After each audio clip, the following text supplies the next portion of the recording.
तो गाइस एक बार फिर से वापस आ चुका हूँ टोक्यो रिवेंजर्स के एक और स्पेशल एपिसोड के साथ।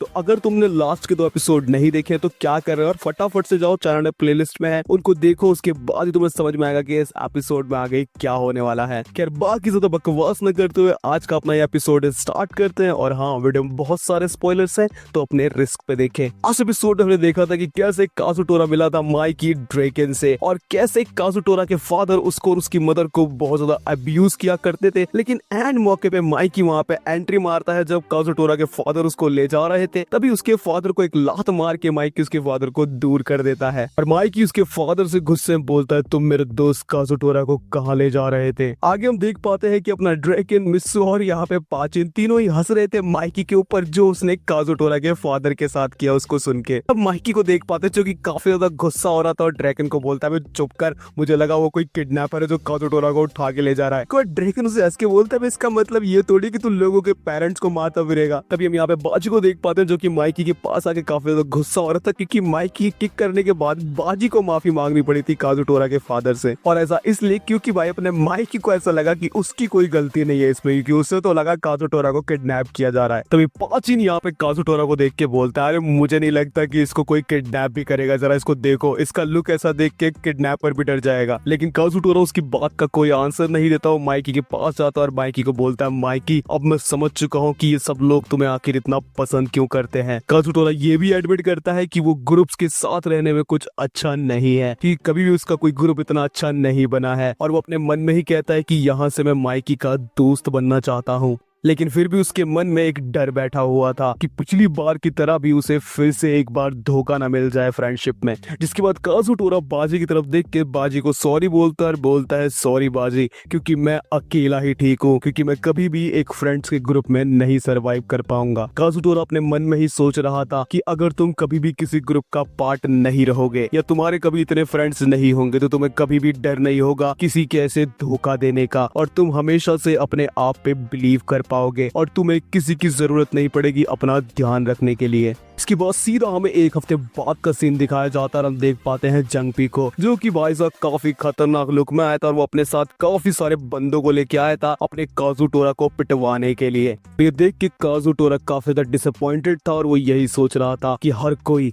इसकी तरह ही धोखेबाज है। जिसके बाद काजुटोरा जंगपी की तरफ देख के लड़ने को रेडी हो जाता है। तभी काजुटोरा यहाँ पे जंगपी की तरफ दौड़ लगा देता है और चिल्लाते हुए बोलता है, क्या तेरे में इतना भी दम नहीं है कि तू अकेले मुझसे लड़ सके या अकेले आके अपना बदला ले सके? लेकिन कोई बात नहीं, मैं तुझे नहीं छोड़ूंगा। इसके बाद से शिफ्ट होता हम देख पाते हैं काजुटोरा पिटी हुई हालत में जमीन पे पड़ा हुआ था। काजुटोरा अपने आप से ही कह रहा था, यार ये तो काफी ज्यादा हर्ट कर रहा है। अभी काजुटोरा खड़ा होता है बहुत ज्यादा गुस्से में, और वो यही सोच रहा था कि जब ये सारे लोग सो रहे होंगे तब मैं जाके इन सबको जान से मार दूंगा। फिर वहां पे पीछे से उसको आवाज आती है और कोई उसे बोलता है, इस एक्सप्रेशन के साथ तो तू बहुत डरावना लग रहा है काजुटोरा। और हम देख पाते हैं ये बाजी, और बाजी उससे कहता है, ऐसे एक्सप्रेशन और ऐसी शक्ल के साथ तो तू कभी दोस्त नहीं बना पाएगा। और बाजी को यहाँ देख के काजुटोरा कंप्लीटली शॉक हो जाता है, और उससे पूछता भी, बाजी तू यहाँ क्या कर रहा है? इससे बाजी उसे बताता है कि माइकी ने उसे बताया था कि यहाँ पे काजुटोरा के ऊपर हमला होने वाला है, और इसी वजह से वो यहाँ पे आया था। भी यहाँ पे बाजी काजुटोरा को इशारा करते हुए एक साइड देखने के लिए बोल रहा था, और जैसे ही काजुटोरा वहाँ देखता है, और हम सब भी, भाई माइकी ने वहाँ सबको अकेले बिछा दिया था मार के। ये देख के तो भाई काजुटोरा भी कंप्लीटली शॉक हो चुका था, और बाजी से पूछता भी है, क्या इसने अकेले सबको यहाँ पे हरा दिया? बाजी उसे बताता है, काजुटोरा हम कोई भी ग्रुप नहीं है, लेकिन जब भी हम में से कोई एक परेशानी में होता है तो उसे बचाने के लिए हम अपनी जान तक दांव पे लगा सकते हैं। जैसे ही माइकी काजुटोरा की तरफ देखता है, और माइकी को पता चलता है काजुटोरा उससे ही देख रहा है, तो काजुटोरा को माइकी बोलता है, ओए काजुटोरा तू देख रहा है ना ये सब मैंने क्या किया है? इसके बाद माइकी काजुटोरा की तरफ जाता है, काजुटोरा उसे देख के बोलता है, माइकी तुम्हें ये सब करने की जरूरत नहीं थी, ये सब मैं अकेले भी हैंडल कर सकता हूँ। लेकिन माइकी यहाँ पे काजुटोरा की तरफ हाथ बढ़ाता है और उससे कहता है, तुम्हें ज्यादा परेशान होने की जरूरत नहीं है काजुटोरा, तुम अब मेरे साथ बिलोंग करते हो, और आज से अभी से तुम्हारा सारा दर्द, तुम्हारी सारे परेशानी, ये सब मेरी है काजुटोरा। और माइकी की ऐसी स्माइल देख के काजुटोरा की आंखों में आंसू आ जाते हैं। इसके बाद यहाँ से सीन शिफ्ट होता है और हम देख पाते हैं स्कूल का सीन, जहाँ पे हम एक लड़की को देख पाते हैं जिसका नाम है यशोदा। और ये लड़की यहाँ पे हैंडीक्राफ्ट क्लब ज्वाइन करने आई थी और ये अपने आप को यहाँ पे कॉन्फिडेंट दे रही थी कि वो कर सकती है। उसने पहले भी इस ग्रुप में काम किया है और वो पहले भी हैंडीक्राफ्ट कर चुके, तो उसे इस ग्रुप में कोई प्रॉब्लम नहीं होगी और उसके लिए इस ग्रुप में कुछ भी नया नहीं होगा। लेकिन इस क्लब के साथ एक प्रॉब्लम है कि इस क्लब को 1 साल में किसी ने भी ज्वाइन नहीं किया है और कोई भी इस क्लब से नहीं जुड़ा है। काफी कम लोग ही हैं जो इस क्लब के बारे में जानते हैं। मन में यही सोच रही थी कि अगर ऐसा ही चलता रहा तो ये क्लब भी बहुत जल्दी बंद हो जाएगा। तभी वो गेट को नॉक करती है और अंदर एंटर करती है। हम देख पाते हैं कि अंदर उसे ही घूर रहे थे पाचिन, पेयान और मिसुआ। पेयान उस लड़की को भाई साहब एक खतरनाक लुक देते बोलता है, ओए लड़की तू यहाँ पे क्यों आई है, तुझे पता नहीं है क्या ये क्लब हमारा है। अब ये सुन के तो भाई वो लड़की बहुत डर जाती है और इन तीनों की शक्लें देख के भी, और वो मन में यही सोच रही थी कि कहीं वो गलत जगह तो नहीं आ गई। फिर इसके बाद मिसुआ वहां से बाहर आता है और उस लड़की से सॉरी बोलता है और उसे बताता है कि वो भी फर्स्ट ईयर का स्टूडेंट है यहाँ पे। सो उसे अपना इंट्रोडक्शन भी देता है और बाद में जाके यहाँ पे यशोदा को पता चलता है कि अपना जो मिसुआ है वो एक जाना माना गुंडा और वो काफी ज्यादा पॉपुलर है अपने स्कूल में। लेकिन इसके साथ साथ वो हैंडीक्राफ्ट में भी बहुत अच्छा है और हम सब जानते हैं भाई मिसुआ कपड़े बहुत अच्छे डिजाइन करता है।